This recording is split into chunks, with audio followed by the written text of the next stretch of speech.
Olá, Jesus é o Senhor. Nós estamos de volta para continuar com o nosso estudo bíblico baseado neste livro Fundamentos da Liderança Cristã. Fundamentos da Liderança Cristã, esse livro que foi falado desde a primeira lição, ele é essencial, ele é crucial para o aperfeiçoamento de liderança e também para a formação de novos líderes. Portanto, nós já vimos a lição número 1 e também nós vimos a lição número 2. E hoje o título da lição número 3, a administração de Deus na igreja. Vale lembrar dos títulos anteriores, a lição 2, a administração de Deus no universo, e também na lição número 1, a organização do arraial de Israel. Então é uma sequência de assuntos, no entanto, o objetivo maior, o objetivo principal é ampliar a visão de um líder. Como foi falado desde a lição número 1, hoje a obra de Deus, o negócio de Deus, o empreendimento de Deus tem sofrido dano por falta de uma liderança mais capacitada, de uma liderança mais empenhada e também, por que não dizer, uma liderança com um coração mais aberto para cooperar com o Senhor. Hoje temos visto nas igrejas, eu não generalizo, mas talvez em algumas, uma liderança fraca. Liderança fraca, eu digo com respeito a uma falta de comprometimento, de engajamento para com a necessidade de Deus, e isso advém em algumas vezes pela falta do conhecimento, por falta do conhecimento da palavra fundamental. Nós sabemos que, como líderes, todos nós devemos conhecer, em uma visão bem panorâmica, o desejo do coração de Deus, para que assim nós mesmos façamos, junto com as Escrituras, uma autocrítica dos nossos serviços. Se nós estamos servindo de acordo com a vontade de Deus, ou se nós estamos servindo de uma maneira rotineira, de uma maneira engessada, de uma maneira mecânica, e assim nós poderemos, naquele dia, diante do tribunal de Cristo, nós sermos reprovados. Por isso que eu tenho falado, desde a lição 1, também a lição 2, a questão de Abel e Caim. Antes do Senhor receber os nossos serviços, que diz respeito à execução da nossa liderança, o Senhor Jesus, ele precisa receber a nossa pessoa. Quando a nossa pessoa ela é aceita diante de Deus, consequentemente os nossos serviços também serão aceitos diante de Deus. Quando a nossa pessoa é aceita, é porque nós temos vivido uma vida que agrada a Deus. Uma vida de oração, uma vida de leitura da palavra, uma vida da prática da palavra e não apenas o prosseguimento em cima de um conhecimento. Todo conhecimento ele é muito bem-vindo, o conhecimento ele é necessário, a palavra fundamental ela é necessária. O que vem a ser uma palavra fundamental? A palavra fundamental é aquela palavra que rege o nosso viver cristão, em especial os pontos principais, como, por exemplo, a regeneração e também ali a santificação e também o caminho para a glorificação. Nós sabemos que hoje nós estamos no processo de santificação, um processo de sermos conformados, transformados e conformados na pessoa de Cristo. Então, naquele dia, nós então possamos ouvir da boca de Deus, da boca do Senhor Jesus: muito bem, servo bom, fiel e prudente, entra no gozo do teu Senhor. Então hoje nós temos que buscar a fidelidade, buscar a coerência com respeito à palavra de Deus e sermos alguém genuíno, alguém que quando fala, expressa o próprio Deus. Então, isso advém de um conhecimento da palavra fundamental. E também temos a palavra de revelação, a palavra de sabedoria, a palavra profética, que nos impulsiona a caminhar nessa terra, cumprindo, então, o propósito eterno de Deus. Então, para essa lição 3, a administração de Deus na igreja, nós veremos alguns itens práticos do viver da igreja.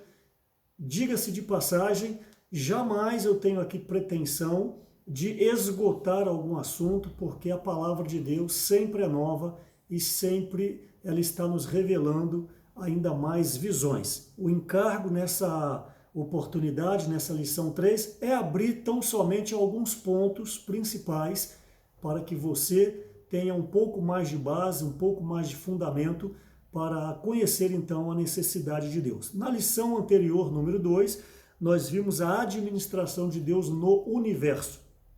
Nós vimos ali desde a questão de Lúcifer, ele foi escolhido por Deus, ele foi estabelecido por Deus, ele foi ungido por Deus para reger ali os anjos, para reger ali toda a adoração a Deus, mas como um líder que ele era, isso está em Ezequiel 28, Isaías 14, ele não soube lidar com esta questão do poder, não soube lidar com a questão da comissão que havia recebido, então permitiu que o orgulho entrasse no seu coração e ele fosse então derribado, jogado e julgado por terra. Então ele veio, com a sua queda, ele causou um grande transtorno à criação de Deus, onde Deus precisou então intervir. Deus veio e julgou Satanás, que agora não é mais Lúcifer, o anjo de luz, se tornarem Satanás, o diabo, o adversário de Deus e o inimigo de Deus.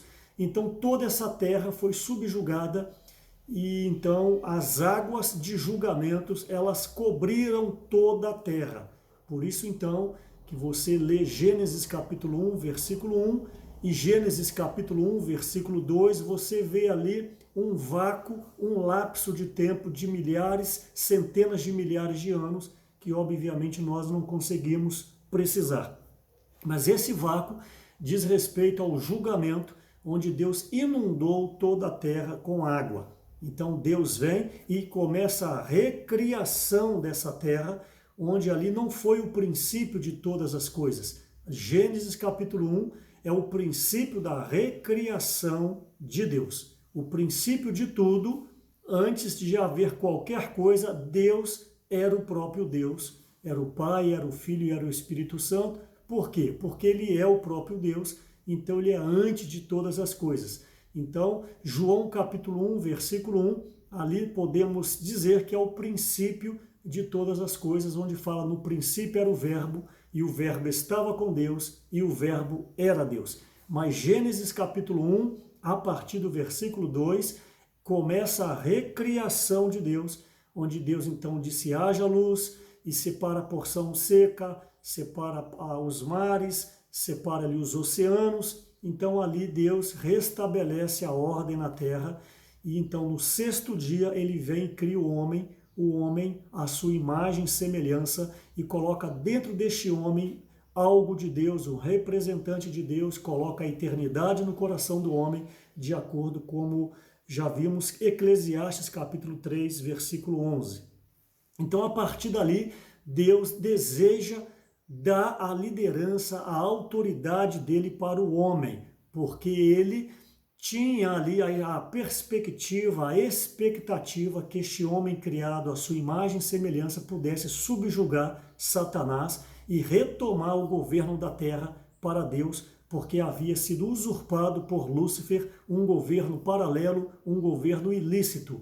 Mas infelizmente vocês conhecem a história, Satanás ele ludibria, ele engana, ele induz Eva e depois Adão, e eles caem e o pecado entra na humanidade. É o que está revelado em Romanos capítulo 5, versículo 12, e também Romanos 6, 23, que agora o homem tem que morrer, porque o salário do pecado é a morte. No entanto, Deus não desiste da sua criação e sempre vai levantando homens. O mais pontual deles no Antigo Testamento, Abraão, o pai da fé, foi o primeiro ali, a partir da raça criada de Adão que havia caído. Deus então, a partir de Abraão, estabelece ali um novo começo, podemos dizer a raça chamada. A partir de Abraão, Isaac e Jacó, Deus então começa a formação do povo de Israel, os israelitas, onde então, após se tornar cativos no Egito por 430 anos, Deus levanta Moisés, o libertador, juntamente com seu irmão Arão, ele ali liberta o povo, e em Josué o povo entra na boa terra, e depois dá início à era de juízes, à era dos reis. Depois muitos profetas foram contemporâneos dos reis, como Jeremias, Isaías e outros mais, até por causa da desobediência eles foram levados cativos, em especial para a Babilônia, e depois de 70 anos eles retornam novamente, debaixo da profecia de Daniel, que duraria o cativeiro 70 anos. E vemos alguns profetas como Malaquias, Zacarias, até a finalização do Antigo Testamento. Então o Senhor Jesus vem como o primeiro ministro da nova aliança, nascido de Maria, o homem, mas tinha sido ali gerado pelo próprio Espírito Santo, em Mateus 1,18, e o Senhor Jesus então levanta 12 discípulos, de acordo com Lucas capítulo 6, versículo 12, e então esses discípulos se transformariam depois, seriam chamados de apóstolos, e eles dão início à obra de continuidade da propagação do Evangelho e do Reino para o restabelecimento do Reino nessa terra. Então, neste período, em Atos capítulo 2, o Espírito Santo é derramado de uma maneira forte, de uma maneira cheia de poder. Ele já havia sido dado para os apóstolos em João capítulo 20, versículo 22, num aspecto da vida, num aspecto da geração da vida interior, mas em Atos 2 ele foi dado num aspecto de poder, onde era necessário no início da igreja ter a manifestação do Espírito para que os judeus, os religiosos, o povo pudessem crer no Senhor, porque pouco mais de 40 dias eles haviam crucificado o Senhor e agora eles precisavam de um choque, eles precisavam de algo físico que eles pudessem enxergar para que eles pudessem crer no Senhor Jesus. Isso foi algo momentâneo para aquele período. Então ali o Espírito Santo desce sobre os discípulos, aquelas pessoas que estavam orando, e depois então cerca de 3.000 são batizados, e ali então dá início à igreja em Jerusalém. A primeira igreja gerada foi a igreja em Jerusalém. A igreja então no Novo Testamento é o negócio de Deus, é o empreendimento de Deus. No Antigo Testamento vimos nas lições anteriores que era o povo judeu. Os israelitas eram o negócio, era o empreendimento de Deus, era o desejo do coração de Deus que esse povo o servisse e o expressasse. Mas no Novo Testamento, porque o próprio Senhor Jesus iniciou a obra, nós temos então a igreja. A igreja então é o desejo do coração de Deus, de acordo com Efésios capítulo 3, versículo 10, para que pela igreja a multiforme sabedoria de Deus se torne conhecida agora nos lugares celestiais. Então hoje vamos ver que essa igreja ela precisa de uma administração. É o tema de hoje, a administração de Deus na igreja. Gostaria de começar lendo 1 Timóteo capítulo 3, versículo 15. Sempre, se possível, por favor, abra sua Bíblia. É um estudo bíblico e vou repetir o que eu já falei na lição 1 e 2. A maneira de transmitir a palavra em um estudo bíblico é totalmente diferente da maneira convencional, quando você transmite a palavra para uma conferência ou para um outro aspecto qualquer. É totalmente diferente. Não é uma pregação do evangelho, não é uma ministração de uma conferência, mas é um estudo. Então há necessidade de alguns pontos serem minuciosos na transmissão para que você possa recebê-lo em profundidade, ok? Então, repetindo mais uma vez o tema de hoje da lição 3, a administração de Deus na igreja.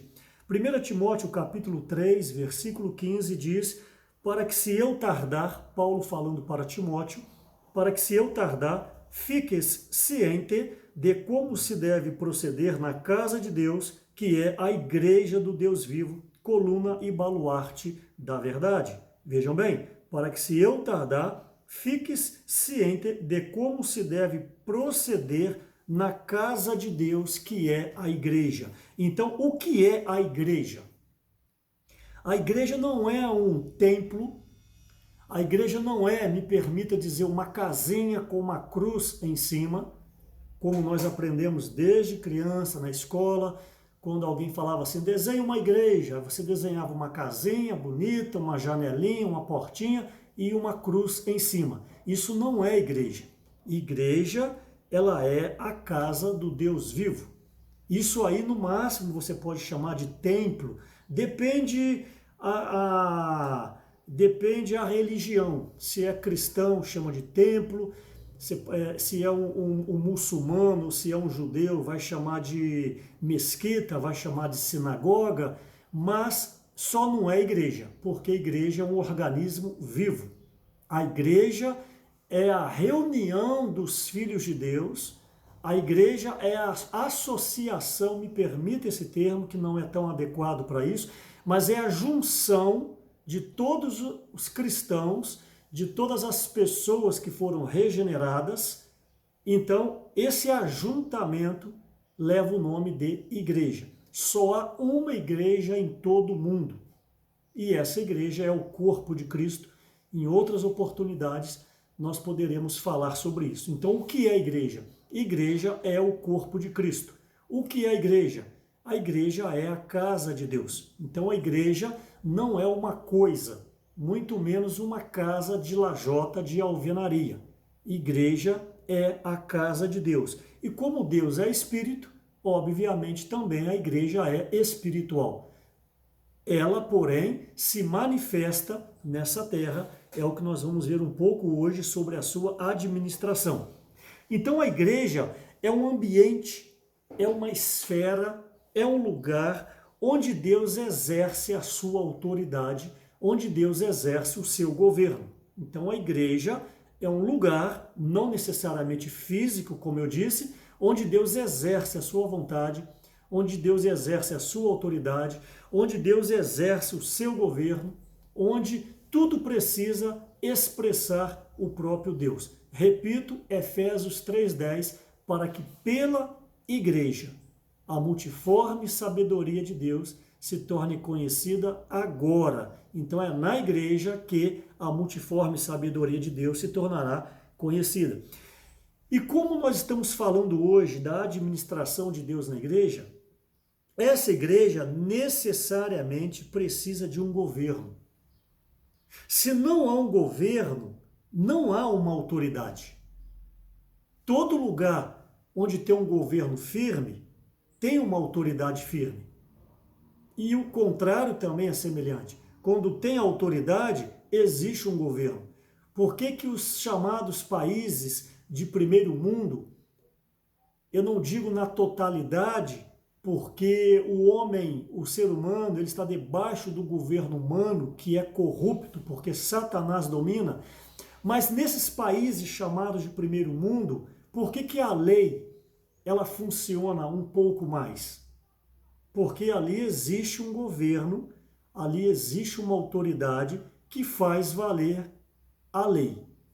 Então, infelizmente, em alguns países é muito fraca, a lei é muito frágil. Por quê? Porque não tem ali um governo forte, não tem uma autoridade forte. Então, para se ter um governo forte, necessariamente precisa que haja lei, e essa lei precisa ser cumprida. Então, na igreja, semelhantemente, nós vamos ver hoje, existem ali os princípios, existem ali as regras, existem a disciplina que nós precisamos observar para que haja harmonia na casa de Deus, que é a igreja. Então, toda a autoridade ela foi entregue para a igreja.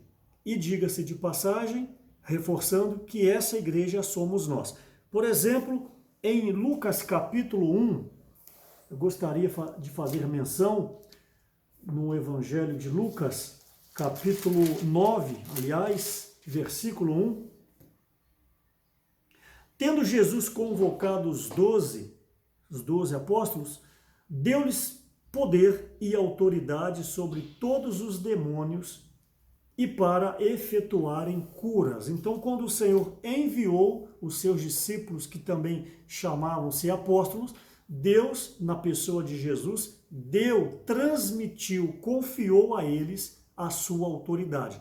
Então, eles tinham poder para fazer curas, para subjugar os demônios, e também está em Mateus, isso no capítulo 28, versículos 18 e 20, onde o Senhor fala, o Senhor Jesus, ide, fazei discípulos de todas as nações, batizando-as em nome do Pai, Filho e Espírito Santo, e eis que estarei convosco todos os dias até a consumação dos séculos. Então, o Senhor Jesus, quando enviou, ele transmitiu a sua autoridade para esses discípulos, para esses apóstolos. Então, nós vemos que na igreja há sim a necessidade de autoridade para que haja um governo firme. Então, nessa igreja, como eu falei há pouco, existem ali princípios, regras e disciplinas onde todos os seus integrantes, que somos nós, precisamos estar bem esclarecidos com respeito a isso para que mantenha-se a harmonia na igreja e assim o Senhor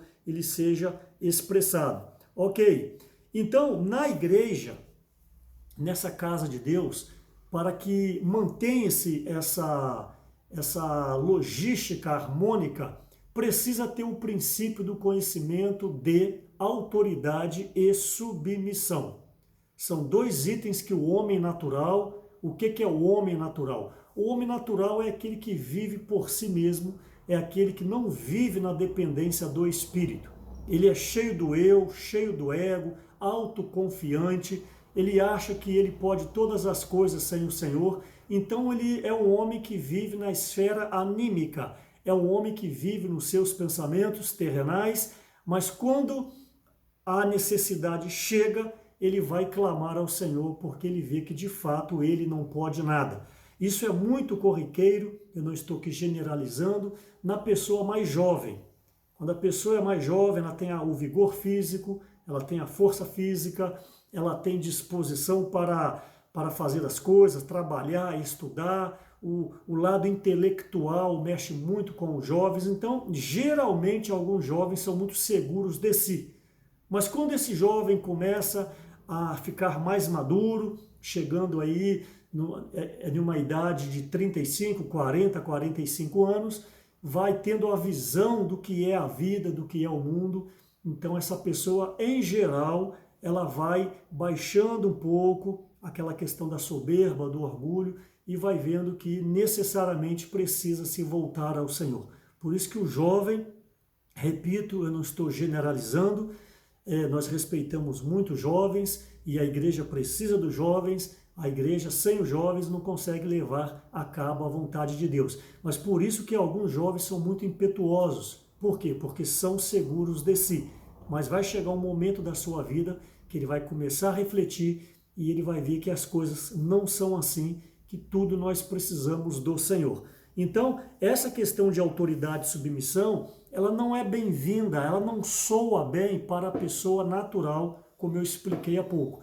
Mas para uma pessoa espiritual, necessariamente nós precisamos reconhecer na igreja, na casa de Deus, o princípio da autoridade e a submissão. Você não pode olhar para uma pessoa e recebê-la como autoridade tão somente se você se identifica com ela, ou se ela tem muita eloquência, ou se ela tem persuasão na sua palavra. Não, você precisa exercitar o seu espírito, você precisa ter olfato espiritual, visão espiritual, para reconhecer quem é a pessoa que Deus levanta em determinada igreja, em determinada cidade. Cada cidade tem a sua igreja, então cada igreja tem a sua liderança, que é o que nós vamos ver hoje. Nós somos propensos a gostar ou a admirar ou a ter um sentimento de submissão àquela liderança fora da sua cidade. Como, com todo respeito falando, a questão do casamento, quando você não exercita o espírito, estou falando de uma maneira geral, não aqui os cristãos, mas de uma maneira da humanidade, a esposa mais bonita sempre é a esposa do próximo. O marido mais bonito ou mais legal sempre é o marido da próxima. Nunca o homem natural valoriza o que ele tem. Então a questão da liderança é a mesma coisa. Se você mora em determinada cidade, você tem que orar ao Senhor para que você possa se engajar com a liderança e autoridade na sua cidade. Isso faz bem para você, isso é agradável diante de Deus. Ok, então essa questão de autoridade e submissão é de suma importância. Por exemplo, o livro de Hebreus, capítulo 13, versículo 17, fala que precisamos orar, dar honra. Deixa eu ser mais fiel ao texto aqui. O livro de Hebreus, capítulo 13, versículo 17, para me ser fiel ao texto, diz o seguinte, Hebreus 13, 17, obedecei aos vossos guias, que são os líderes, e sede submissos para com eles, pois velam por vossa alma, como quem deve prestar contas, para que façam isso com alegria e não gemendo, porque isso não aproveita a vós outros. Então, novamente, obedecei aos vossos guias e sede submissos para com eles, pois velam por vossa alma. Sempre devemos dar honra, sempre devemos valorizar os irmãos, líderes, as pessoas que estão à nossa frente. E também nós temos o livro de Romanos, é um capítulo muito clássico, capítulo 13, versículo 1, ali fala para ser submisso a todas as autoridades, porque toda autoridade que existe foi por Deus permitida. Então, Romanos capítulo 13, versículo 1, também fala essa questão de dar honra para as autoridades. E a autoridade na igreja, que é esse empreendimento de Deus, diga-se de passagem, não é pela eloquência. A autoridade na igreja não é para quem tem mais dinheiro, não é para quem tem o sobrenome mais forte na cidade, não é para quem chegou primeiro na igreja. A autoridade na igreja não é para quem fala mais alto. A autoridade na igreja é por meio da vida. Toda autoridade de Deus, a base, o fundamento, a origem tem que ser a vida. Então, quem é a liderança da igreja? São aqueles que julgam que tenham mais vida diante do Senhor. Obviamente, se tem mais vida, tem mais experiência. Nós temos uma passagem no livro de Números, capítulo 17, que mostra muito claro isso como o bordão, ou se você preferir, a vara de Arão que floresceu. Tinha havido ali aquela contenda, aquela murmuração por parte de Corá, por parte de Datã e Abirão, Corá, Datã e Abirão, onde foram consumidos, tanto eles como várias pessoas, a terra se abriu, tragou todos eles e se fechou, e depois dessa questão, o povo se levantou contra Moisés e Arão, aquilo indignou muito a Deus, Deus quis destruir o povo imediatamente, mas tinha ali um líder humano, tinha ali um líder muito amoroso chamado Moisés, onde Moisés pediu para Arão correr, pegar fogo do altar, colocar no seu incensário, jogar incenso e ali oferecer para Deus ali um sacrifício pacificador, onde Deus então aceitou. Mesmo assim morreram milhares de pessoas por causa dessa rebelião. Por quê? Porque eles se levantaram contra Moisés e Arão, se levantaram contra a liderança. Então tem o episódio, eu não vou abrir sobre isso hoje, 12 filhos de Israel, 12 tribos.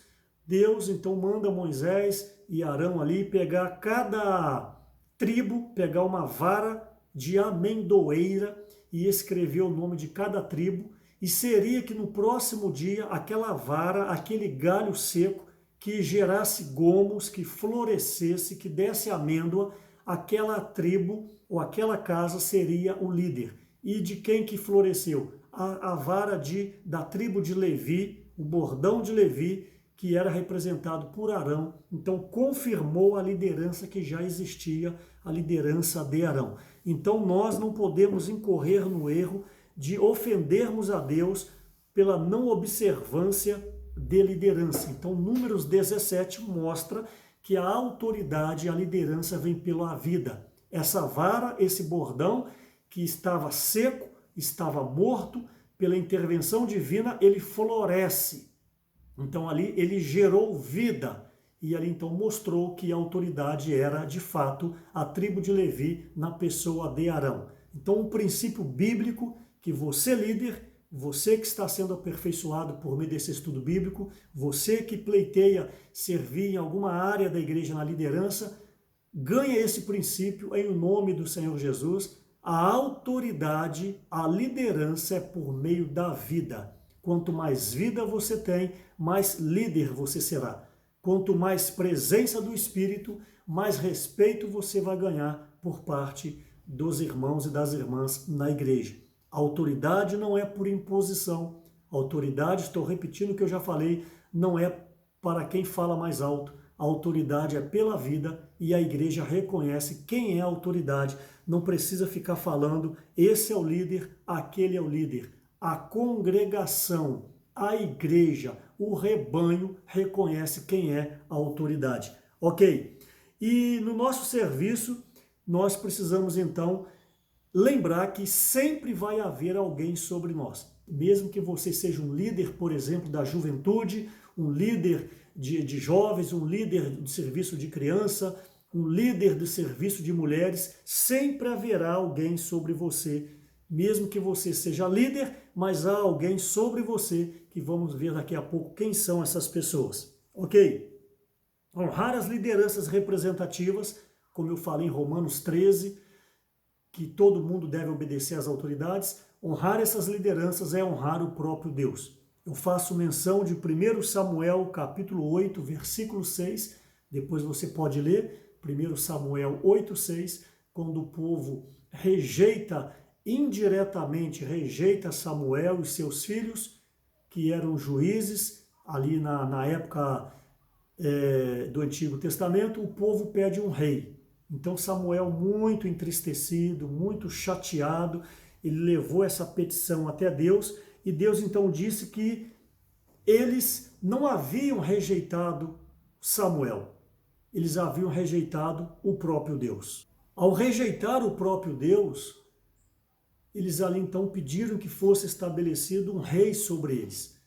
Então ali veio o primeiro rei, o rei Saul, depois o rei Davi, e começou então a era dos reis. Mas o que eu quero chamar a atenção aqui é a questão da rejeição do enviado, do representante de Deus, que era Samuel. Ao rejeitar Samuel, eles rejeitaram o próprio Deus. Então, quando você não observa a liderança, você está rejeitando o próprio Deus, e isso é muito sério. Nós não podemos incorrer nesse erro, até porque estamos agora sendo advertidos diante da palavra do Senhor. Então depois vocês leem aí 1 Samuel capítulo 8, versículo 6. E também a questão da liderança, ela é de suma importância para a propagação da vontade eterna de Deus.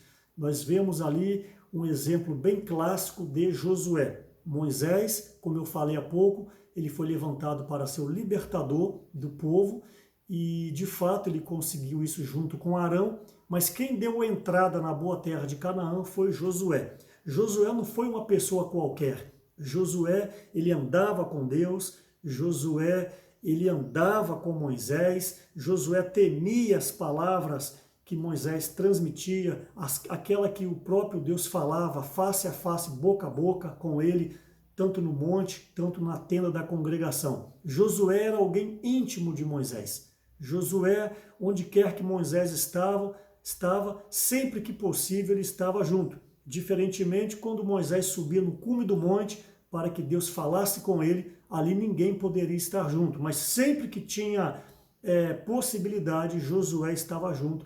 Isso está em Êxodo capítulo 33, versículo 11. Josué então aprendeu com Moisés a temer a Deus, a obedecer a Deus. Josué aprendeu as táticas de guerra com Moisés.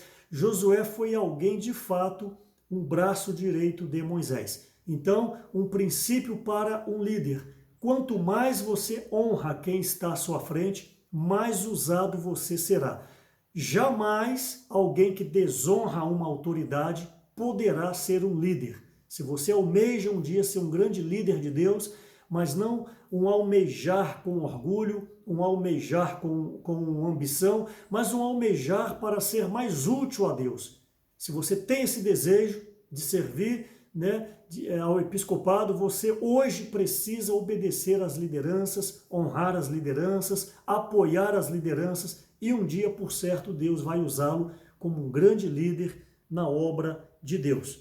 Ok, então Moisés, por ter esse viver, ele conduziu o povo ali à boa terra de Canaã. Isso está no livro de Números, capítulo 27, versículos 15 a 20, e também Deuteronômio, capítulo 31, versículos de 1 a 3, ali faz menção que Josué e Calebe, eles conduziram o povo de Deus para a boa terra de Canaã.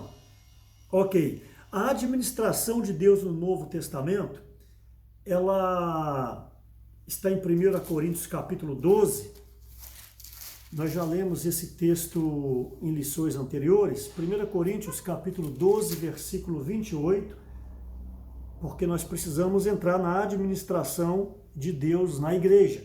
Então, no Novo Testamento, 1 Coríntios 12, 28, a uns estabeleceu Deus na igreja, primeiramente apóstolos, em segundo lugar, profetas, em terceiro lugar, mestres, e assim continua a leitura. Então, a primazia no Novo Testamento, a autoridade maior de Deus, o representante de Deus no Novo Testamento, é a pessoa do apóstolo. Apóstolo, você não pode mistificar muito esse nome. No grego quer dizer o enviado. Por isso que Deus chamou, na pessoa de Jesus, chamou 12 discípulos, que daria o nome depois de apóstolo. Então, apóstolo não é nada mais, nada menos de que um enviado. A palavra grega para apóstolo tão somente quer dizer enviado. Apóstolo não é o super-homem, apóstolo não está no lugar de Deus, apóstolo não é aquele que não peca, é aquele perfeito. Não, apóstolo é um homem como eu e como você, tão somente alguém que vive na intimidade com o Senhor, e o Senhor então o comissiona e o envia. Então, quando ele é enviado, ele recebe o nome de apóstolo. Então, a autoridade maior na igreja é o apóstolo. Gostaria de falar uma palavra parentética rápida com respeito à igreja e obra. Nós estamos falando hoje a administração de Deus na igreja, e vimos que a igreja não é um templo. Igreja é a reunião dos filhos de Deus, que vem do grego eklesia, os chamados para fora, os chamados para fora do mundo, os chamados para fora de uma vida pecaminosa. Então, no grego, igreja, eklesia, os chamados para fora. É isso que significa o termo igreja. Mas eu não vou entrar neste detalhe agora. Então, no Novo Testamento, nós temos igreja e obra. O que vem a ser isso? Igreja, ela é uma questão universal, como eu disse, só existe uma única igreja em todo o mundo, em toda a terra, a reunião de todos os cristãos, do primeiro até o último. Esse conjunto de pessoas dá-se o nome de igreja, e ela leva o termo, podemos inferir assim, igreja universal. O que é universal? É uma no mundo inteiro. Ok. No entanto, essa igreja, ela se apresenta localmente. Cada cidade tem a expressão da igreja. Cidade de Vila Velha, igreja em Vila Velha. Cidade de Valadares, igreja em Valadares. Cidade em Ipatinga, igreja em Ipatinga. Por quê? Porque assim está na Bíblia: igreja em Jerusalém, igreja em Antioquia, igreja em Éfeso, igreja em Tiatira. Se você pegar as cartas que João escreveu ali em Apocalipse, e ele envia, então, o Espírito fala, envia, né, por meio de João, as 7 cidades. Aliás, as 7 igrejas: Éfeso, Esmirna, Pérgamo, Tiatira, Sardes, Filadélfia e Laodiceia. Então dá o nome de 7 cidades. Envia, o que vês, envia 7 igrejas. Vamos ver o nome das igrejas. Dá o nome de 7 cidades. Então, cada cidade é uma igreja. Cada cidade tem a expressão dessa igreja universal que é uma no mundo inteiro. Ok? Então, obra e igreja. Quando se diz respeito à igreja em uma cidade, nós chamamos uma nomenclatura para você entender, igreja local. O que é local? Igreja na cidade. Então, a igreja local, a igreja na cidade, ela tem uma administração própria, é o que vamos ver daqui a pouco.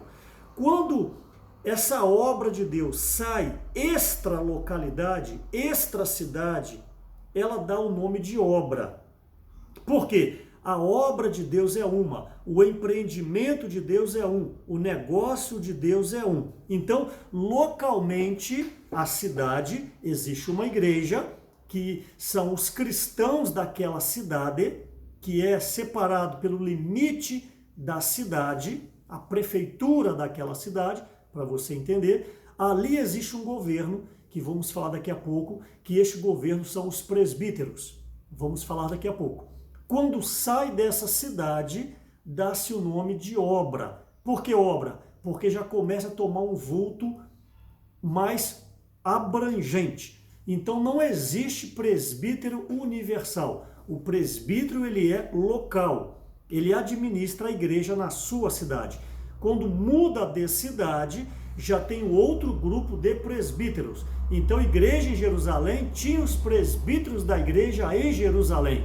Quando ia para Antioquia, já tinham ali os presbíteros da igreja em Antioquia. Então você observa que o presbítero, o limite dele é a cidade, o limite dele é a localidade. Extra cidade, extra igreja, tem então os apóstolos, que são os enviados. Então essa visão é bom você ganhar. Ok, os apóstolos então, eles têm a primazia com respeito à autoridade, nós vimos em 1 Coríntios 12, 28, e eles são os homens que fazem a obra do Senhor a nível universal, não ficando limitado à cidade, como eu disse há pouco. Então, para manter essa harmonia a nível universal, necessariamente o líder maior da igreja na cidade, que é o presbítero, vamos ver daqui a pouco, repito, eles têm que manter, os presbíteros, manter uma harmonia com o apóstolo, ou com os apóstolos, porque o apóstolo, ele é o representante de Deus nessa terra. Então o apóstolo é aquele que viaja, é aquele que vai para as cidades para pregar o evangelho, levantando as igrejas, e também é aqueles depois que passam confirmando as igrejas, como Paulo fazia, e também passa nas igrejas dando orientação para as igrejas. Então, se os líderes, os presbíteros têm essa visão universal de corpo, eles andarão em comum acordo com os apóstolos e assim manterá uma harmonia entre as igrejas e entre a obra. Não existe um presbítero querer colocar a igreja local no seu bolso, é a força de expressão, querer ficar só entre ele ali e não quer comunhão com os apóstolos. O que vai acontecer? Essa igreja vai ficar isolada, vai perder a comunhão universal com o corpo e essa igreja vai sucumbir. Por isso que necessariamente todos os líderes, todos os presbíteros precisam ter uma visão bem ampla de obra, não apenas da igreja local. Então apóstolo, eu disse, no grego quer dizer um enviado. A sua abrangência é extra-local. Apóstolos são aqueles que levantam a igreja, está confirmando o que eu falei. Gostaria de ler Atos capítulo 15, primeiramente Atos capítulo 14.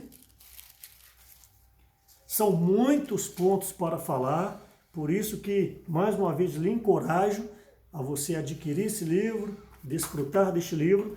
Tão somente aqui eu estou pegando pontos principais. Estou dizendo então que o apóstolo, o seu raio de ação não é uma cidade, não é uma igreja, mas é algo no aspecto universal. Então, Atos capítulo 14, nós sabemos que a partir do capítulo 13 de Atos, o Espírito Santo separou Paulo e Barnabé para a obra do ministério. O que ocorreu? O Espírito Santo então tira Paulo e Barnabé da igreja em Antioquia. Eles eram ali líderes da igreja em Antioquia no aspecto local. Agora o Espírito Santo, Atos capítulo 13, versículos 1 e 2, o Espírito Santo separa esses dois e os envia para a obra. A partir de agora, eles passam a receber o nome de apóstolo. Por quê? Porque são enviados. Então, estou deixando claro que apóstolo não é um super-homem. Apóstolo é alguém que o Espírito Santo separa e os envia para a obra do ministério. Então, um enviado é um apóstolo. Capítulo 13 de Atos mostra isso. Então, agora eles foram separados e no versículo 20 do capítulo 14 de Atos, vou ler aqui rápido. No dia seguinte partiu com Barnabé para Derbe, ou seja, Paulo e Barnabé para Derbe. E tendo anunciado o evangelho naquela cidade e feito muitos discípulos, voltaram para Listra e Icônio e Antioquia. Então você vê várias cidades, várias igrejas, é o âmbito de um apóstolo. Fortalecendo a alma dos discípulos, exortando-os a permanecerem firmes na fé, mostrando que através de muitas tribulações nos importa entrar no reino de Deus. E promovendo em cada igreja a eleição de presbíteros. Então quem prega o evangelho, quem levanta a igreja são os apóstolos. Diga-se de passagem, obviamente existem os apóstolos comissionados por Deus, aqueles que têm a palavra profética, aqueles que orientam a igreja por meio da palavra, mas se você é um enviado para ir para uma cidade e começar o testemunho da igreja, você está na função de um apóstolo. Então, nesta lição eu gostaria de desmistificar essa questão nome apóstolo. Se você é um enviado de Deus, se você faz a obra de Deus, se você levanta a igreja, o testemunho em determinada cidade, você exerceu a função de um apóstolo. Isso é maravilhoso, isso é bíblico. Então, esses apóstolos levantaram igrejas, e então, chegando no capítulo 15, versículo 36, olha a função do apóstolo. Alguns dias depois, disse Paulo a Barnabé: voltemos agora para visitar os irmãos por todas as cidades nas quais anunciamos a palavra do Senhor, para ver como passam. Essa é a função de um apóstolo. Ele é extra-local, extra-cidade. Ele sai da sua cidade e vai visitar determinadas cidades para o quê? Para levantar a igreja, depois ele passa para solidificar os irmãos, depois eles passam para apacentar os irmãos, e determinadas igrejas, quando eram levantadas, eles levantavam presbíteros nessas igrejas. Por quê? Porque a igreja precisa de uma administração, a igreja precisa de uma ordem, e a ordem, o governo, depende do presbítero local, ok? Chegando então em 1 Pedro capítulo 5, versículo 1, que eu gostaria de ler também. 1 Pedro capítulo 1, capítulo 5, versículo 1, diz o seguinte, Pedro falando: rogo-vos, pois, aos presbíteros que há entre vós, eu, presbítero como eles. Então, o apóstolo Pedro, que foi escolhido por Jesus em Lucas 6,12, foi escolhido um dos discípulos e depois se tornou apóstolo. Ele foi o principal dos apóstolos em um determinado tempo. Só que Pedro, ele morava, ele habitava, ele residia em Jerusalém. Então, quando Pedro estava com os irmãos em Jerusalém, qual era a função de Pedro? Eu lhe pergunto, você sabe qual é a resposta? Em Jerusalém, qual era a função de Pedro? Um presbítero. Mas quando Pedro saía de Jerusalém para a obra, Pedro exercia a função de apóstolo. Então é possível uma pessoa ser presbítero e uma pessoa ser apóstolo. Pedro em Jerusalém, eu estou aplicando, administrando a igreja de Jerusalém, apacentando os irmãos, pregando a palavra, ele era o presbítero de Jerusalém. Quando o Espírito Santo o enviava, ele ia na função de um apóstolo, porque ele era um enviado. Então, 1 Pedro, capítulo 5, versículo 1, deixa claro para nós que Pedro era tanto apóstolo quanto presbítero. E para essas igrejas levantadas, elas necessitavam então de uma administração, como eu disse há pouco. E essa administração é a designação de presbíteros. Por isso, então, Atos capítulo 14, versículo 23, livro de Atos. Em lições anteriores, eu já mencionei sobre esses versículos, se não me falha a memória, na lição número 1. Então, Atos 14, versículo 1, eu vou abrir Atos 14, versículo 23, eu vou abrir essa porção da Bíblia, e antes de ler, eu vou abrir também Tito capítulo 1, versículo 5, estou me lembrando agora na lição número 1, eu falei sobre isso de uma maneira mais ampla. Por isso que eu disse que determinados assuntos, eles vão se tornando mais claros de acordo com o andamento do estudo bíblico. Então eu abri aqui Atos 14, 23 e também abri Tito capítulo 1, versículo 5. Olha bem esses dois versículos fazendo uma correlação. Atos 14, 23, e promovendo em cada igreja a eleição de presbítero. Em cada igreja, a eleição de presbítero. Tito 1,5, por esta causa te deixei em Creta, para que pusesses em ordem as coisas restantes, bem como em cada cidade constituísse presbíteros. Vamos lá agora. Em cada igreja, presbítero. Em cada cidade, presbítero. Isso prova que em cada cidade só tem uma igreja.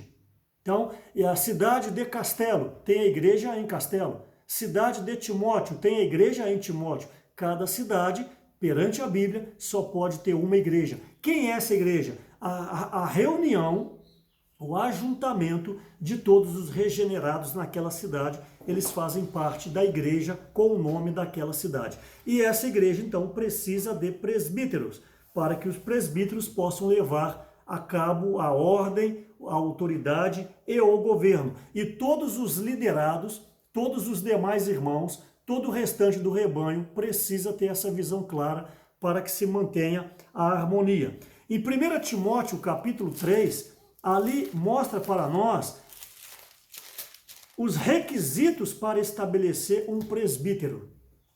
Obviamente, se você ler esse texto, você vai ver que humanamente não tem nenhuma pessoa qualificada para isso.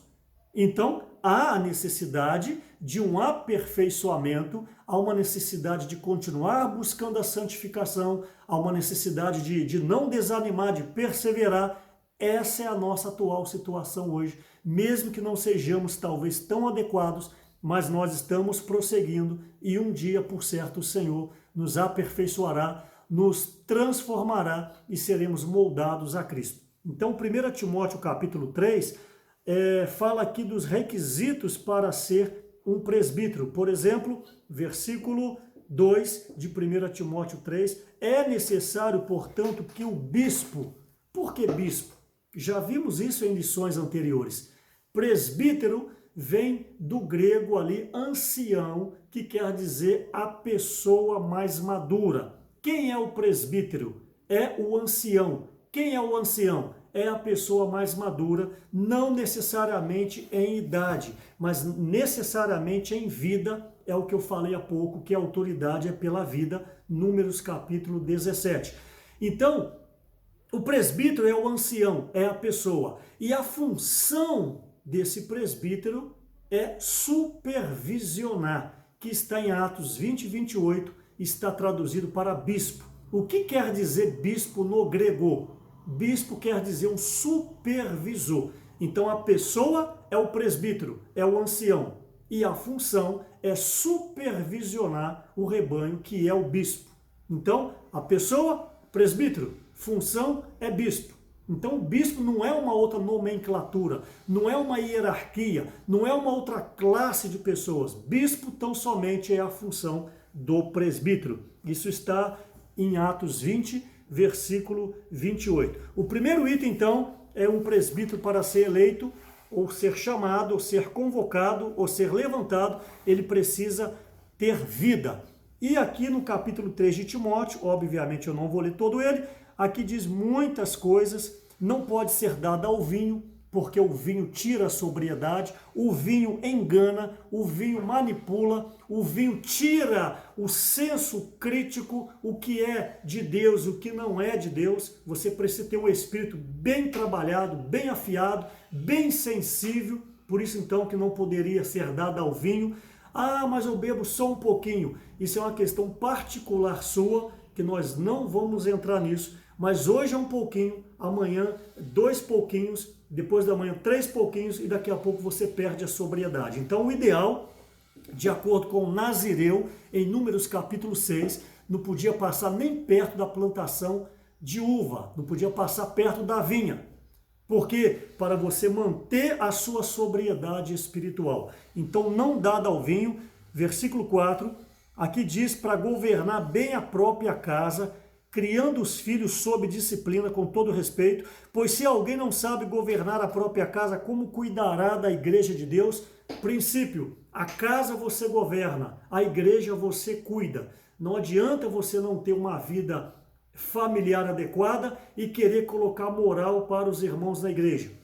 O que você fala na igreja, quando eu digo a igreja não é um templo, é força de expressão, o que você fala na reunião da igreja, você tem que ser dentro de casa a mesma coisa. Você não pode ser uma pessoa de duas caras, de 2 procedimentos. Você precisa então governar a sua casa e cuidar da igreja. O seu viver na igreja é tão somente o viver que você tem dentro da sua casa. E também fala do versículo 6 para não ser neófito. Um presbítero, um líder, não pode ser um novo.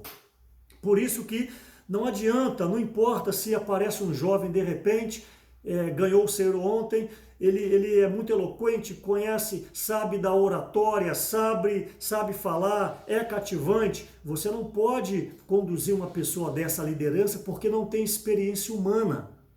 Então aqui diz para não ser neófito. E os versículos vão dizendo para nós as qualificações para ser um presbítero. Mas a maior qualificação, ou melhor, a maior função de um presbítero é supervisionar a igreja. E esse supervisionar é o pastoreio. Daí que entra a palavra no mundo cristão, a palavra no cristianismo de pastor, onde erradamente ou erroneamente coloca o pastor como líder maior da igreja. Isso não tem base bíblica. A base bíblica, o líder maior da igreja na cidade é o presbítero. Pastor é a função do presbítero. Capítulo 20 de Atos diz o seguinte, versículo 17, também já lemos isso em lições anteriores. Atos 20, 17, de Mileto mandou a Éfeso chamar os presbíteros da igreja. Quem que mandou chamar? Paulo. Quem é Paulo? O apóstolo. Ele manda chamar quem? A liderança. Quem é a liderança da igreja? O presbítero. Isso precisa ficar claro para você, meu irmão líder, você, meu irmão, minha irmã, que está sendo aperfeiçoado para ser um líder. O apóstolo Paulo, a função maior da representação de Deus nessa terra, manda chamar os líderes da igreja. Quem são os líderes? Os presbíteros. Olha o versículo 28 de Atos 20, quando Paulo encontra com todos esses líderes. 20 e 28. Atendei por vós, Paulo falando para os presbíteros, e por todo o rebanho, o restante da igreja, sobre o qual o Espírito Santo vos constituiu bispo. Vos constituiu bispos, ou seja, supervisor. Você, presbítero, ancião, o Espírito Santo te constituiu bispo. Para quê? Para pastoreardes a igreja de Deus. Meu amado irmão, minha amada irmã, nós estamos tão somente aqui lendo Bíblia. A liderança de uma igreja está sob os presbíteros. E a função deles, a constituição deles é bispos, que tem a função de pastorear. Então, o pastor é a função de um presbítero. Então, a administração da igreja está sob o cuidado dos presbíteros. E também tem os diáconos e as diaconisas, que semelhantemente, 1 Timóteo capítulo 3, relata quais são as exigências para exercer o diaconato. Entre eles ali, não ser maldizente. As irmãs não podem ser irmãs que falam muito, tem que ser irmãs de oração. Se você pleiteia ser uma diaconisa, ou se você já é uma diaconisa, você precisa se submeter à liderança de Deus. Você precisa ser uma irmã de oração. Não seja como algumas mulheres no geral, eu não estou generalizando, por favor, não me entenda mal, que falam muito e oram pouco. Tem que ser mulheres de oração, irmãs de oração, irmãs que tenham constituição da Bíblia. Embora não existem presbíteras, mulheres, feminino, e sim presbítero, o governo da igreja é sobre os ombros dos varões, os presbíteros. Embora não existem presbíteras na Bíblia, mas existem as diaconisas, como Romanos capítulo 16 fala ali, que, deixa eu ser mais fiel aqui, que Febe estava servindo a igreja. No original pode ser traduzido por diaconia. Recomendo-vos a nossa irmã Febe, que está servindo a igreja em Sencreia. Ela era uma diaconisa, ela servia nas necessidades da igreja.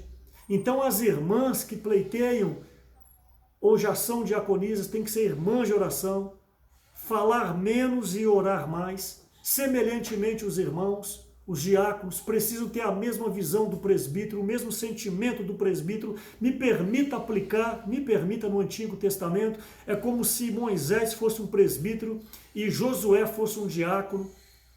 E futuramente, quando Moisés morre, Josué assume o presbiterato.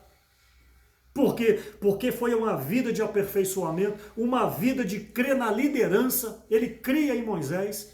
O primeiro item para um diácono, uma diaconisa, é crer na liderança levantada por Deus. Você tem que ser submisso ali ao presbítero, submisso que eu digo, cooperar com o presbítero, apoiar o presbítero, crer que ele é a boca de Deus, crer que ele é o representante de Deus.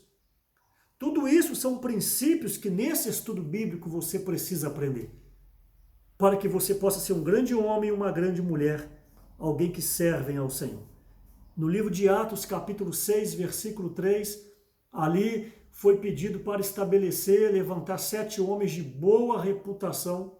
Primeiro item para ser um diácono, uma diaconisa, boa reputação. Segundo item que está em Atos 6:3, cheio do Espírito Santo.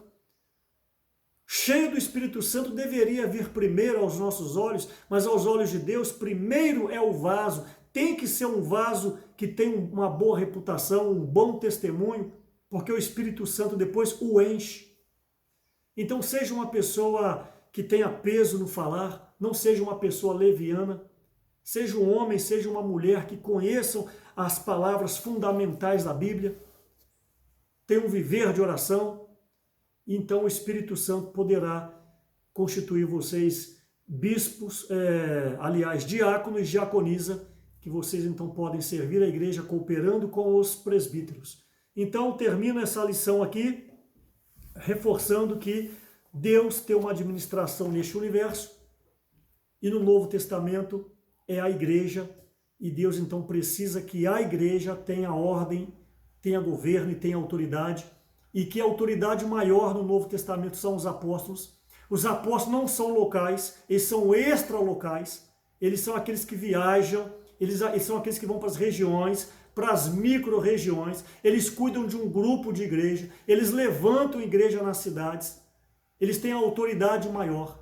E depois eles estabelecem nas igrejas. Quem estabelece um presbítero é um apóstolo. Um presbítero não deve estabelecer um outro presbítero. Quem estabelece é o apóstolo. Então os apóstolos levantam presbíteros nas igrejas, e o presbítero então é o governo da igreja, mas ele não é o dono da igreja, ele não manipula a igreja, antes ele está submisso em comunhão aos apóstolos, embora ele seja a liderança maior naquela cidade, ele anda em comunhão com o apóstolo, para quê? Para manter a harmonia da obra, para manter a harmonia da igreja no aspecto universal. E esses presbíteros, entre eles, não existe um presbítero, tem que ter pelo menos 2, é o que a Bíblia mostra, presbíteros. Então ali, entre os presbíteros na igreja, se são 2, 3, 4 ou 5, tem que ter harmonia, tem que ter cumplicidade, tem que ter companheirismo. No entanto, entre eles mesmos têm que reconhecer quem está à frente. Sempre terá um presbítero mais à frente, mais crescido, mais comunhão com o Espírito. E esses presbíteros, então, eles andam, como eu disse, em comunhão com o apóstolo e assim mantém a harmonia na igreja. Ok? Então nós vimos hoje a lição 3, a administração de Deus na igreja. E na próxima oportunidade, a lição 4, olha o que vem por aí, liderar requer sacrifício. E aí, você vai desistir ou você deseja continuar com esse coração de servir ao Senhor? Liderar requer sacrifício, é o que vamos ver na lição número 4. Que o Senhor te abençoe.